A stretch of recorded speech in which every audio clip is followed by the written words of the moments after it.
Hi, I'm Julie, keeper of my home. Welcome back to my channel. Today I am getting ready to make a dish that we are going to be having tomorrow night. Joe and I each year do a colonial Christmas feast where we kind of go back in time and create an early colonial feast for Joe's family. So if you want to see what that looks like in pictures, I do have a video. Just look up Colonial Christmas Feast. It looks like this. And I'll also put it at the end of this video so you can click on it and watch it if you'd like. So tomorrow night is the second one that we've had. This is going to be a yearly thing because it really was a hit. But I've had a lot of people request the recipes to this. So this year I thought, as I'm preparing the best that I can, I am going to pass along these recipes through video for you if you'd like to make them yourself. I did a little bit of research on them and tried to pull recipes that would somewhat be from that early colonial time. I mean, obviously, there's little maybe modern changes to the recipes, but for the most part, I'm trying to pull foods from back in that time. So, and I will show you the menu. Our guests don't know the menu ahead of time. They just come and it's an experience, both spiritually and physically. Because Joe and I completely dress the part for this feast. We are dressed in colonial period style clothing and everyone comes and it's just a really nice time. Today we're going to make a roasted chestnut and sausage stuffing. I have made this so many times and I love it. Joe loves it. It's a big hit, and last year was the first year that our guests had it. And this year will be the second year because why fix what isn't broken? I mean, it was a hit, we're gonna do it again. So it'll probably be on repeat every year. So the first thing that I did was I took, it's called mirepoix. You want your carrots, your onions, and your celery. I roughly chopped them. Doesn't matter what they look like because we're gonna put them into a food processor and we're going to blend them up into a pulp. See that? That's what you want them to look like. So we are going to set this aside and work on our sausage. Now we want I have my recipe sitting right here because it's been a year since I've made it last. But what we want to do is, and I'll leave the recipe for you at the end of this video, or I'll link it in the channel box. So like I said, this is onion, celery, and I also put sage in here, probably a tablespoon. We're going to head over to the stove behind me and we're going to cook up some sausage. Now this is just sweet Italian sausage, about 1.5 pounds. Although I don't really go by that because I felt last year like it wasn't enough, so I added a little bit of extra. And you can do that, it's fine. Right now I have a cast iron pan. Upstairs we have a gas stove and I love the gas stove. Down here we have the flat top. So if I look like I don't know what I'm doing, it's probably quite accurate. I'm still not familiar with which control goes to which one. So we're going to turn this on, probably a medium low. And I'm going to add a little bit of olive oil. Not much because the sausage does have a bit of fat in it, so we don't need a lot. I'm going to get that olive oil heated up a bit.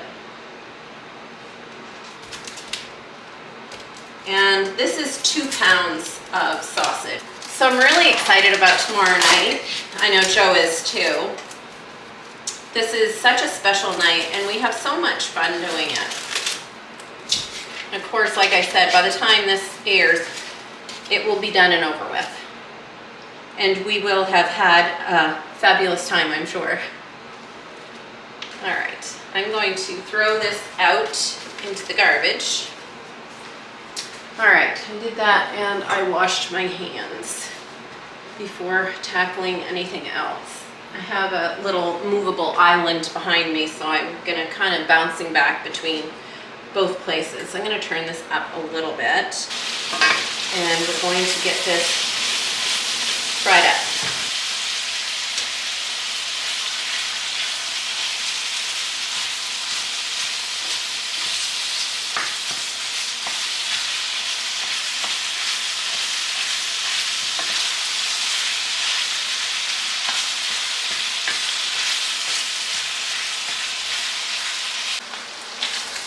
Okay, we're starting to stick on a little bit, get little brown bits, and that's just what we want. I want to brown those little bits up a little bit, not completely, but just about like it is now. And I turn the heat down a bit. I'm going to transfer this all into a dish, another bowl, and I'm gonna let it sit there for a few minutes until I work on the next step.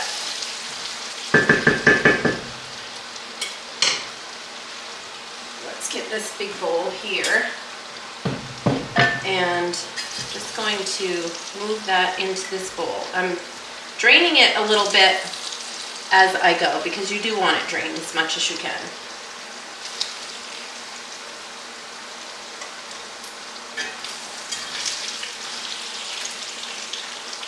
I love sausage, and I love the smell of it while it's cooking. I will take sausage over bacon any day. Sweet sausage, breakfast sausage, any kind of sausage. I used to be intimidated by making my own homemade stuffing, but oh my gosh, you can't mess this one up. You just follow the directions and you're good to go. I did find this recipe online. I can't remember exactly where online, but I will, like I said, I'll link that below. Okay, so to this, I'm going to add my carrots, onions, and celery, my mirepoix mix, and this does have my sage in with it. Just going to cook this up a bit. I want my liquid to evaporate, so I'm going to cook it enough to get my liquid evaporated.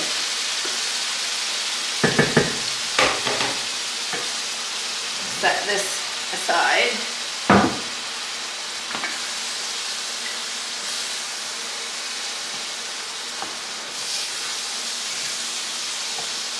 So this is going to add so much flavor to all of these vegetables, and it's just going to pull everything together. And oh my gosh, the taste is amazing. You guys have to try this. Absolutely have to make this recipe. I know your guests will love it, and you will too. It's the perfect stuffing to have for Thanksgiving or for Christmas dinner. It's wonderful. Easter, or just any old time. I'm going to turn the heat up a little bit to get that a little bit hotter so we can get some of that liquid out of there.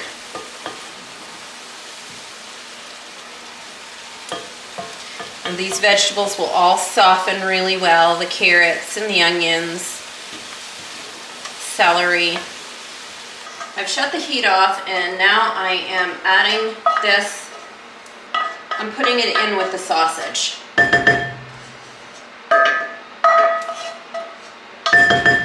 Alright, I'm going to set that there, and we're going to head over to the table. Alright, we set that aside, and what we're going to do is we are going to take some sourdough bread. Normally I would have used my own sourdough bread, but I didn't make any. Not for this purpose. I did make some sourdough bread for the feast, but not to use in the stuffing. I went ahead and purchased some. I'm just chopping this up. I want 5 cups of bread. Now, you can use crusts or not. It doesn't make any difference. Directions tell you not to use the crust, but I'm okay with using the crust. It's probably, I should have used a smaller stack of bread to do this. That's okay, it's gonna work. Just get your bread chopped up. I'm going to measure as I go and just add it in as I get it. So we want 5 cups. So that's 1.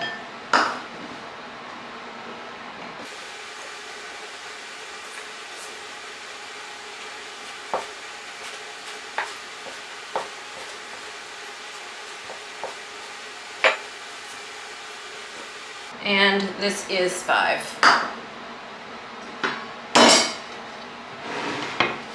Crumbs and all.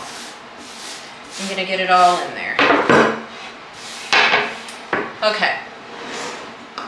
Next, we have some roasted chestnuts. Now, I just ordered these off of Amazon, and they are roasted.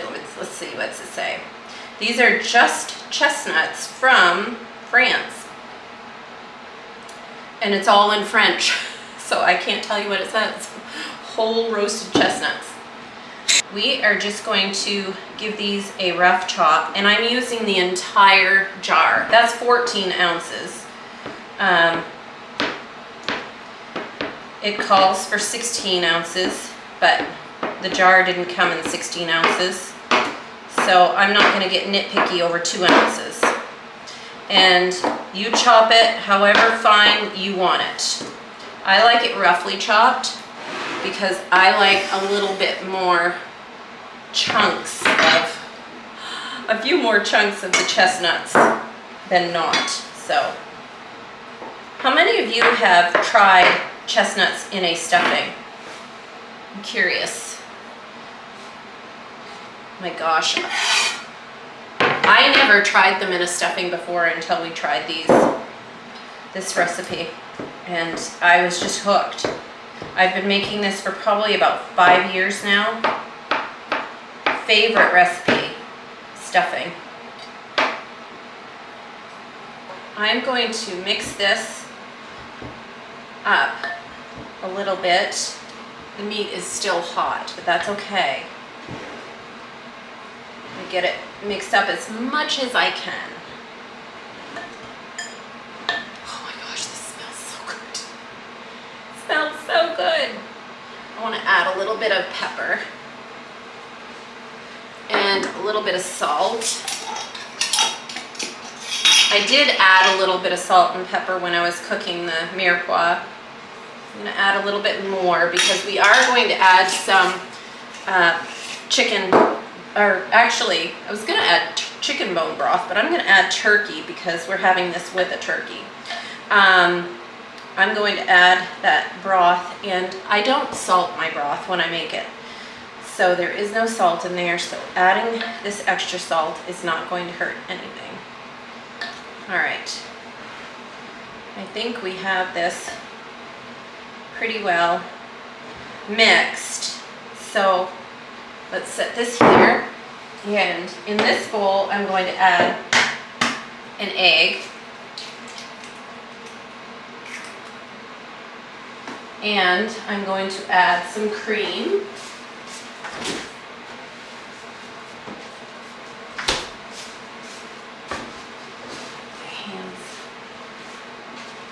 All right, let's see how much cream do we need. I'm going to do a half a cup of cream. You want heavy cream. 1 large egg. So we got that already. Half cup of cream. Let's see. All right, I'm going to add the cream in.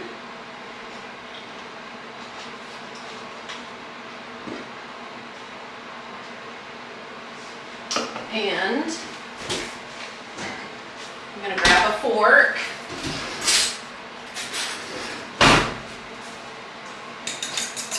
Get this egg mixed up in there. Okay, and then we're going to add some turkey broth. I want 1 cup of turkey broth. Like I said, you can add chicken if you'd like. I'm having this with a turkey, so I'm adding turkey broth. All right, I'm gonna mix this in around real good so that I can get out the remnants of the cream that was measured in here first. All right.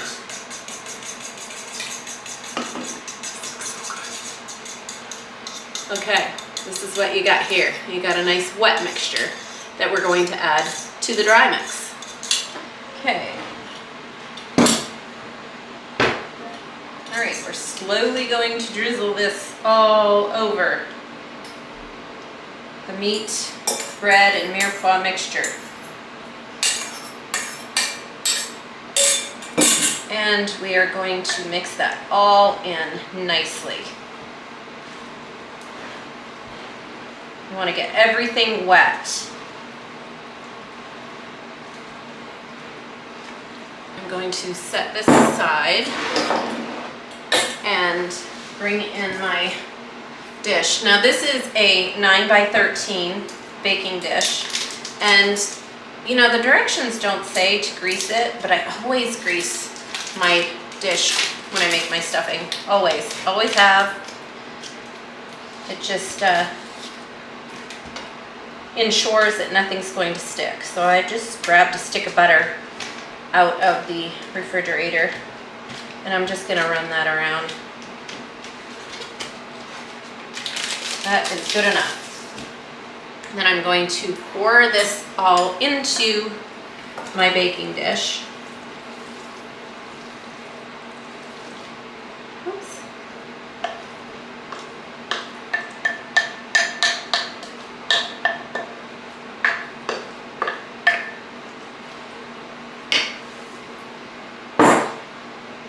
Got some little bits that are jumping overboard. Okay, we're going to get this all distributed evenly in the baking dish. Now you want to put this into an oven, 375 degrees preheated, and bake it for 30 to 35 minutes. However, today I am not going to do that because my dinner is tomorrow. So what I'm going to do is I'm going to cover this with plastic wrap or foil or something, whatever you have to cover it. And I'm going to leave it in my refrigerator until I'm ready to bake it tomorrow. That is the beauty of this dish. You can make it ahead. Getting this done and made ahead of time just saves time tomorrow because it's a really heavy schedule. So if you want to make this ahead, it's the perfect dish for that. This is the day of the feast. And this is the roasted chestnut and sausage stuffing we made yesterday. I covered it in plastic and set it in the fridge, and now it is time to get it into the oven. So I am going to take the plastic off the top. How good this looks. Can you see it? Doesn't that look delicious? Okay, it smells really amazing. Okay, so the oven hasn't come to temperature yet, but I'm gonna put it in, and this is still a little bit cool where I took it out of the fridge. I'm gonna put that in and kind of let it warm up with the oven as it warms up. We want the oven at 375, and that's gonna cook for about 30-35 minutes. And when it's done, I'm just going to keep it warm until our dinner guests arrive and we sit down to the table. So we'll be back as soon as I pull this out of the oven. I think our stuffing is ready. Yes, it is. Look at that. It's beautiful and golden. This is perfect. This is exactly the way it needs to look, and I'm gonna bring you in closer so you can see. Look how good that looks. It's just golden. I want to thank you for joining me on this little cooking adventure. I feel like I look quite the fright. Guests will be arriving in an hour, and I still have more to put in here to cook. So, and I've got lots to do upstairs. I've still got to get ready. If you haven't watched last year's Colonial Christmas Feast video, then I'm going to link it at the end of this one. You're gonna love it. It's all done in pictures and photographs because it was a little difficult to video that night because we were really just wanting to enjoy family and enjoy the meal. So I didn't bother pulling out the video equipment. So I'm going to go get ready for our guests, and until next time.